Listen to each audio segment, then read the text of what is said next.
Phone tapping కోసం ప్రణీత్ రావు ఒక war రూమ్ని ఏర్పాటు చేసి ఆ వార్ రూమ్లోనే అందరి ఫోన్లు ట్యాప్ చేసేవాడని, అయితే కాంగ్రెస్ పార్టీ అధికారంలోకి వచ్చిన తరువాత ప్రణీత్ రావు ఆ వార్ రూమ్లోకి ఒక కట్టర్ని, ఒక ఎలక్ట్రీషియన్ని తీసుకువెళ్ళి సాక్ష్యాధారాలను తారుమారు చేసే ప్రయత్నం చేశారని, దానికి ఇద్దరు ఐపీఎస్ అధికారులు కూడా సహకరించారు కాబట్టి మరో 2 రోజుల్లో ఆ ఐపీఎస్ అధికారులను కూడా అరెస్ట్ చేయబోతున్నారు తెలంగాణ పోలీసులు ఈ ఫోన్ ట్యాపింగ్ కేసులో అంటూ ఒక వార్త ఇప్పుడు సోషల్ మీడియాలో చక్కర్లు కొడుతున్న నేపథ్యంలో ఈ అంశానికి సంబంధించి మనతో మాట్లాడేందుకు ప్రముఖ సీనియర్ జర్నలిస్ట్, ప్రముఖ రాజకీయ విశ్లేషకులు సిఎస్ రావు గారు మనతో ఉన్నారు. సార్తో మాట్లాడు.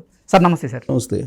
సార్, ఈ ఫోన్ ట్యాపింగ్ కోసం ప్రణీత్ రావు ఒక వార్ రూమ్ని ఏర్పాటు చేశాడని, ఆ వార్ రూమ్ బేస్గానే అందరి ఫోన్లని ఆయన ట్యాప్ చేసేవాడని, ఎప్పుడైతే కాంగ్రెస్ పార్టీ అధికారంలోకి వచ్చిన తర్వాత రోజే ఈయన ఒక ఎలక్ట్రీషియన్ని అలాగే కట్టర్ని ఆ వార్ రూమ్కి తీసుకెళ్ళి అక్కడ ఉన్నటువంటి సాక్ష్యాధారాలను మాయం చేసేటువంటి ప్రయత్నం చేశారని తెలంగాణ పోలీసులు ఒక నిర్ధారణకు వచ్చి వారికి సహకరించినటువంటి ఇద్దరు ఐపీఎస్లను కూడా అదుపులోకి తీసుకోబోతున్నారు, ఇద్దరు ఐపీఎస్లను కూడా అరెస్ట్ చేయబోతున్నారంటూ ఒక వార్త ఇప్పుడు సోషల్ మీడియాలో చక్కర్లు కొడుతుంది.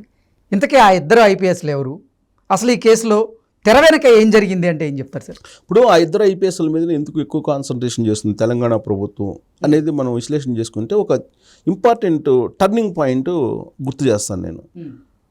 రేవంత్ రెడ్డి పిసిసి అధ్యక్షుడిగా ప్రచారం ఉధృతంగా చేస్తున్నటువంటి సమయంలో కాంగ్రెస్ పార్టీలో ఒక అనైక్యత ఉండేది అప్పట్లో.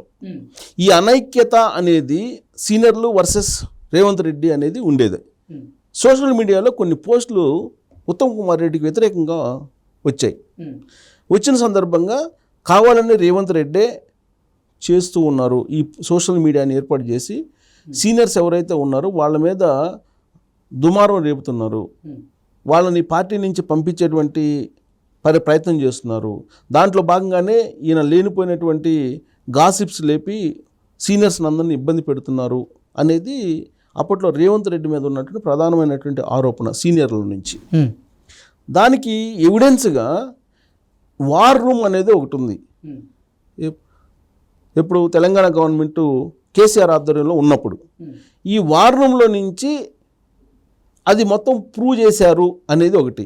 ఆ వార్ రూమ్ నుంచే నాకు ఇన్ఫర్మేషన్ వచ్చింది రేవంత్ రెడ్డి చేస్తున్నాడు ఈ మొత్తం అని ఉత్తమ్ కుమార్ రెడ్డి అప్పట్లో చెప్పిన మాట. ఓకే.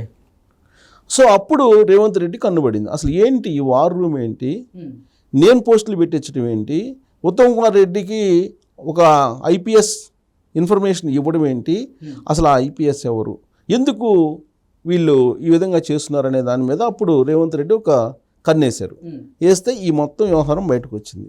ఏంటి, వీళ్ళు అసలు వార్ రూమ్ పెట్టి ఈ వార్ రూమ్లో ఏం చేస్తున్నారు అనే దాని మీద. వార్ రూమ్లో ఏం చేస్తున్నారంటే కాంగ్రెస్ పార్టీకి సంబంధించినటువంటి వాళ్ళది, విపక్షాలకు సంబంధించినటువంటి వాళ్ళ ఫోన్లు, అలాగే ఎవరి మీద అయితే అనుమానం ఉందో అలాంటి వాళ్ళ ఫోన్లు సుమారుగా 1,00,000 ఫోన్లు ట్యాప్ చేశారు అనేది ఆయనకి వచ్చినటువంటి అనుమానం అప్పట్లోనే. సో అప్పటి నుంచి ఆయన సమయం కోసం కాచుకొని ఉన్నారు. సో ఇప్పుడు సమయం వచ్చింది. ఇప్పుడు అసలు దాని మీద కాన్సన్ట్రేషన్ చేసి అసలు మొత్తం వ్యవహారాన్ని బయటికి తీస్తే ఫోన్ ట్యాపింగ్ అనేది భారీగా జరిగింది అనేది అర్థమైంది. ప్లస్ ఇదంతా రేవంత్ రెడ్డి ముఖ్యమంత్రి అయిన తర్వాత 7వ తారీఖు ఆయన ముఖ్యమంత్రి అయ్యాడు. డిసెంబర్ 7 ప్రమాణ స్వీకారం చేశాడు. డిసెంబర్ 4 రిజల్ట్ వచ్చింది. డిసెంబర్ 4 రిజల్ట్ వచ్చినటువంటి రాత్రి ప్రణీత్ రావు డిఎస్పీ, ఇంటెలిజెన్స్ డిఎస్పీ, ఆయన ఆధ్వర్యంలోనే ఈ వార్ రూమ్ నడిచేది. ఓకే. సో ఆయన ఏం చేశారు, ఒక ఐపీఎస్ అధికారి ఆదేశాల మేరకు రాత్రి వెళ్ళేసి ఒక కట్టరు, ఒక ఎలక్ట్రీషియన్ని, నమ్మకస్తుని తీసుకెళ్ళి 2 కానిస్టేబుల్స్, ఆయనకి ఒక 10 మంది కానిస్టేబుల్ ఉండేవాళ్ళు అంట అప్పుడు హెల్ప్ చేయడానికి. ఓకే. సో వాళ్ళలో ఒక 2 నమ్మకస్తులను తీసుకొని రాత్రిపూట ఆ రూమ్లోకి ఎంటర్ అయ్యి ఆ కట్టర్ తోటి ముందు సీసీ కెమెరాల పనిచేయకుండా సీసీ కెమెరాలు వైర్లు కట్ చేసి ఆ తర్వాత అక్కడ ఉండేటువంటి హార్డ్ డిస్క్ని, తర్వాత అక్కడ ఉండేటువంటి సిస్టమ్స్ని, దాదాపు ఒక 14-15 సిస్టమ్స్ వాటిని రీప్లేస్ చేశారు. రాత్రి వాటిని వేసుకొని పోయి రీప్లేస్ చేశారు అనేది. హార్డ్ డిస్క్లు ఏమో తగలబెట్టారు, పెన్ డ్రైవ్లు తగలబెట్టారు, 1600 పేజీలకు సంబంధించినటువంటి ఇన్ఫర్మేషన్ తగలబెట్టారు అనేది ఆయన ఇచ్చినటువంటి వాంగ్మూలంలో ఉన్నటువంటి అంశాలుగా పోలీసులు ఇప్పుడు చూసాయిగా అక్కడక్కడ చెప్తున్నటువంటి మాటలు. సో దాన్ని బేస్ చేసుకొని ఇప్పుడు ఆయన ఆల్రెడీ అరెస్ట్ చేశారు, రిమాండ్కి కూడా పంపించారు. రావాల్సినటువంటి ఆధారాలు వచ్చాయి. ఆధారాలను బేస్ చేసుకుని ఆ ఐపీఎస్ అధికారి ఎవరు అనే దాని మీద ఇప్పుడు ఆ ఐపీఎస్ అధికారిని కనుక తీసుకొని అదుపులో తీసుకుని విచారిస్తే మరింత సమాచారం ఇంకొక అడుగు ముందుకెళ్ళేటువంటి అవకాశం ఉంది. సో ఇప్పుడు ఐపీఎస్ రిటైర్డ్ ఆయన, ఒక ఆయన రిటైర్డ్, ఇంకొక ఆయన ఏమో సర్వీస్లో ఉన్నారు. ఫస్ట్ రిటైర్ అయిన పట్టకొస్తే ఆ రిటైర్ అయిన దగ్గరే మొత్తం ఉంది అనేది రేవంత్ రెడ్డి యొక్క అభిప్రాయం తొలి నుంచి, అప్పటి నుంచి కూడా. రేవంత్ రెడ్డి ముఖ్యమంత్రి అవగానే ఆయన రిటైర్ అయ్యి వెళ్ళిపోయాడు. ఆల్రెడీ రిటైర్ అయిన ఆయన్ని సర్వీస్ కొనసాగించారు. రేవంత్ రెడ్డి ముఖ్యమంత్రి అవగానే ఆయన సర్వీస్ నుంచి వెళ్ళిపోయారు, డ్యూటీ నుంచి వెళ్ళిపోయారు. సో ఇప్పుడు ఆయన్ని పట్టకు రావాలనేది ఇప్పుడు తెలంగాణ పోలీసులు చూస్తున్నారు. సో రేపు మాకు ఆల్రెడీ నోటీసులు ఇష్యూ చేశారు కాబట్టి ఆయన పట్టుకొచ్చే అవకాశం ఉంది 2 రోజుల్లో. పట్టుకొచ్చి ఏం చేస్తారు? సర్వీస్లో ఉన్నట్టు ఐపీఎస్ని కూడా పట్టురావాలి కదా.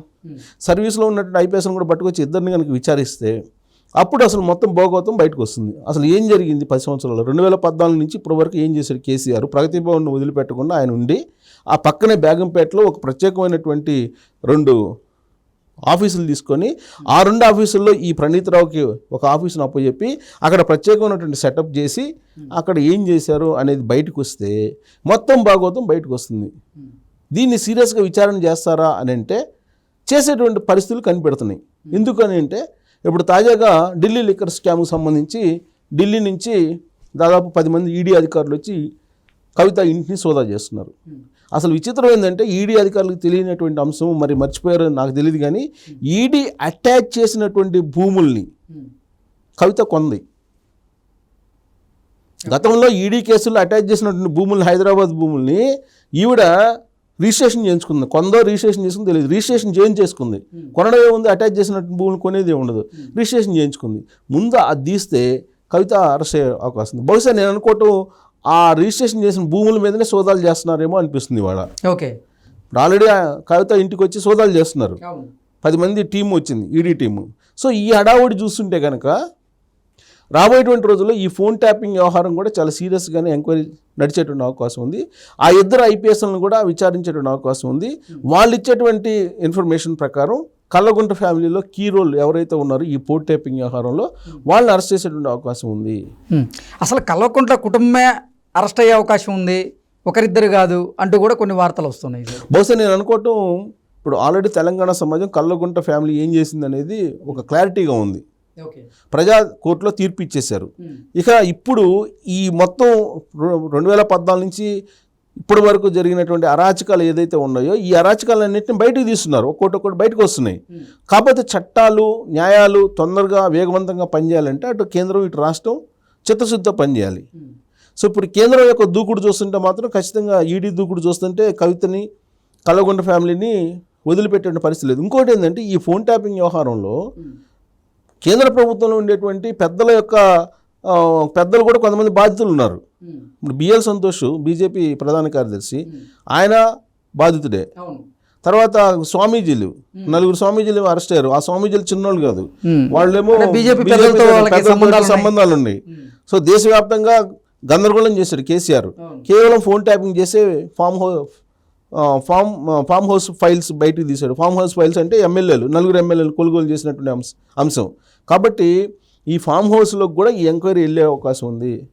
ఎర్రవల్లి ఫామ్ హౌస్ ఉంది కదా, ఈ ఎర్రవల్లి ఫామ్ హౌస్లోకి ఈ ఎంక్వైరీ ఫోన్ ట్యాపింగ్ వ్యవహారం వెళ్ళేటువంటి అవకాశం ఉంది. చంద్రబాబు నాయుడు ఏదైతే జైలు జీవితం గడిపారో ఇబ్బంది అంటే ఆయన తప్పు చేయకుండా జైలు ఆయన్ని వేశారు, జైలు తీసుకెళ్ళి రిమాండ్కి పంపించారు. బట్ కేసీఆర్ ఎవిడెన్స్లు దొరుకుతున్నాయి. ఫోన్ ట్యాపింగ్ అనేది ఇది చిన్న ఇష్యూ కాదు.